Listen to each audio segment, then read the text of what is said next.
Edward Morgan Foster, born on 1st January 1879 in London, came from a wealthy family. Educated at Cambridge, he began to develop his literary skills and his interest in social criticism. His classical training provided him with a solid foundation for exploring complex themes in his works. Foster spent a significant part of his life traveling and maintaining friendships with intellectual figures of the time, including members of the Bloomsbury Group, an influential literary and artistic circle. His same-sex sexuality was an aspect of his life that influenced both his narrative and his personal experiences. However, Forster kept his private life private and did not make his homosexuality public during his lifetime. He also traveled extensively, visiting India, which greatly influenced his work A Passage to India. He also held academic roles and lectured, contributing to the cultural debate of his time. Forster addressed the topic of homosexuality implicitly and complexly in his works, although he did not openly address his sexuality in public life. His novel Maurice, written in 1913 but published posthumously in 1971, is a work that openly exposes homosexual themes. The book follows the story of Maurice Hall, a young Englishman who explores his sexuality in a repressive social context. This work, published after Foster's death, helped consolidate his reputation and influence in debates on sexuality and LGBT rights. Beyond A Passage to India, Foster wrote other significant works. Howard's End, in 1910, examines class divisions in England, reflecting on the connection between classes and the need for emotional connection. A Room with a View, 1908, addresses themes of social repression and the importance of individual expression. His critique of colonialism is evident in Where Angels Fear to Tread, in 1905, and The Machine Stops in 1909, the latter anticipating themes of technology and social isolation. Although A Passage to India is a novel and requires straightforward language, logical order, and direct dialogue, Forster still introduced a few elements of poetry. While describing the beautiful Indian scenery, he uses strong words, analogies, and finds ways to describe how his characters feel when immersed in this world. Throughout the novel, Forster talks about the muddle, the mystery. In a sense, his writing style is his way to approach the muddle that is nature and the almost uncontaminated world that the Indians live in. Such a way of describing things can also be seen when he playfully talks about his characters. His Indian characters usually have a sense of resentment against the English that gives them prejudice and is described very ironically. The English are represented more seriously, but there are still a few elements that go against them, and that Forster wants to denounce. Some people feel superior to the Indians, and this fuels the resentment that the colonized feel, which in turn makes the friendship and connections highly difficult to make. The novel deals in large parts with the political occupation of India by the British Army and the concluding relations between the English and the native population. It is also about the friendship between two main characters, Cyril Fielding and Dr. Aziz, with all its obstacles. Forster argued that his book was about the human race's attempt to find a more lasting home. A Passage to India wants to describe the differences between the Eastern and Western culture and how they might find each other.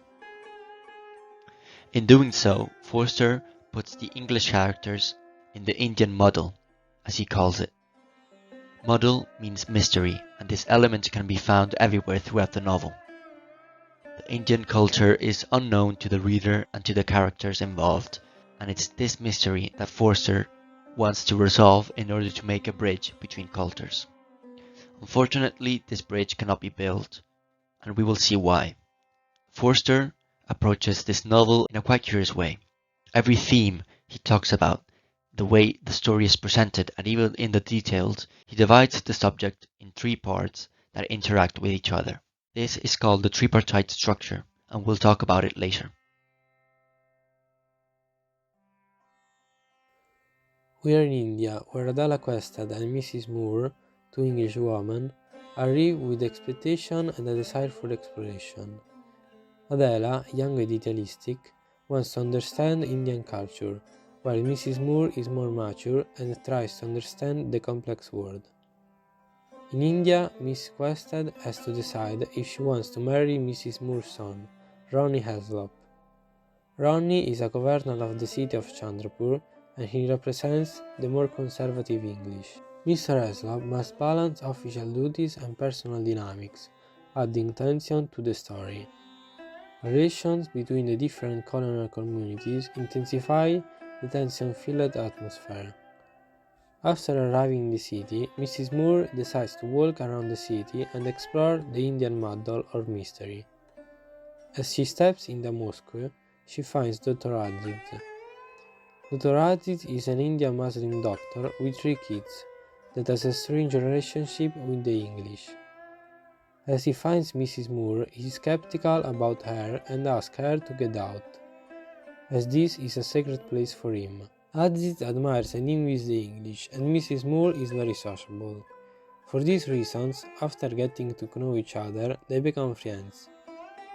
Because the newcomers had expressed a desire to meet Indians, Mr. Tarton, the city governor, invites some of the wealthier Indians and English in the city to his house, but the party turned out awkwardly.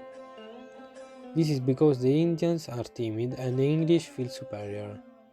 Here, not only Indians and English are separated, but even men and women.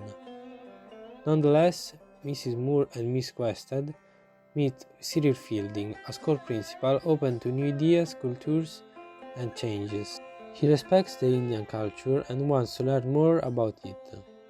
At the party, Mr. Fielding decides to throw a tea party and invite less people, so to make it less awkward.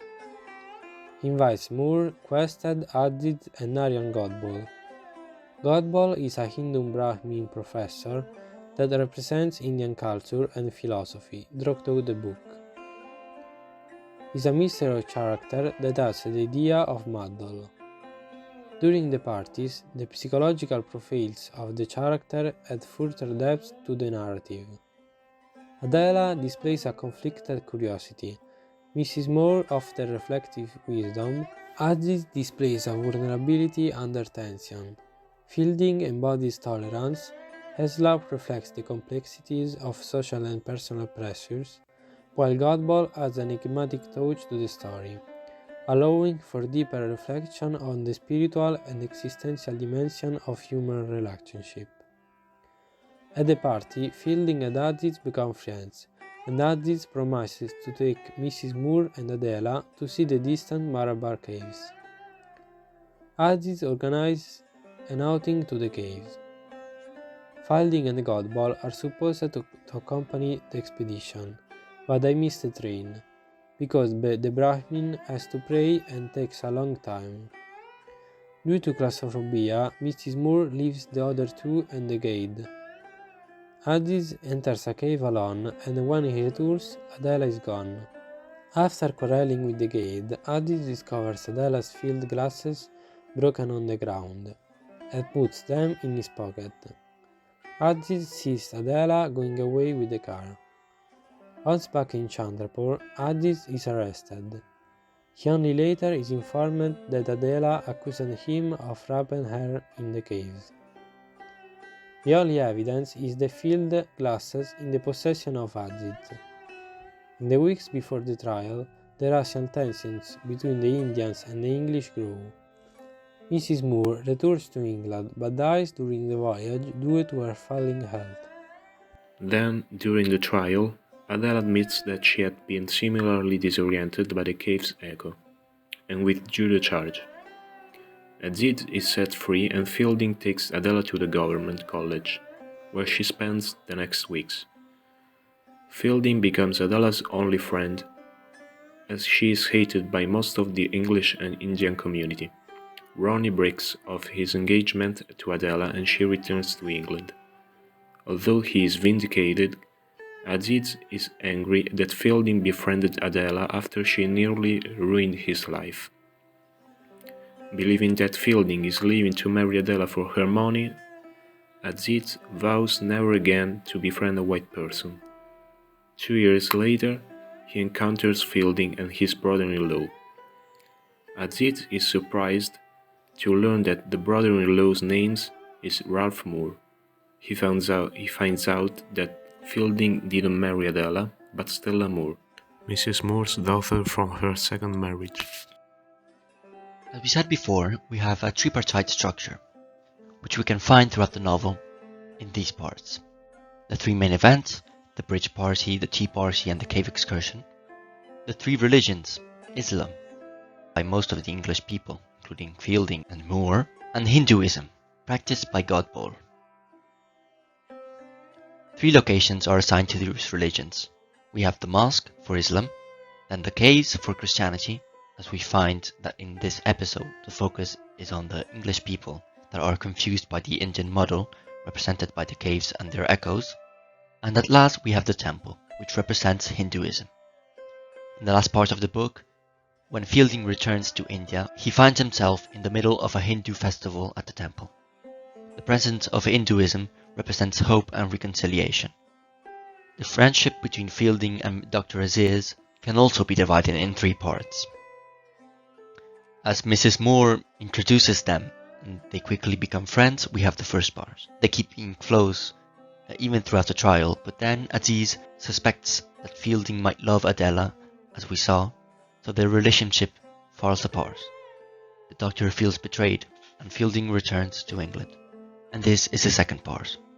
2 years later, the two try to rebuild the connection they lost, but they can't anymore. Third part. In a way, their friendship resembles the relationship between native Indians and English. They try their best to connect with each other, and they even manage to do so. But as soon as something goes wrong, the rivalry comes back. I find that Forster is trying to tell us that reconciliation between Indians and English isn't possible in a colony that was built with exploitation and violence. In the last page of A Passage to India, Fielding asks Aziz why they can't be friends right now, and the Indian scenery replies, "Not yet. No, not there."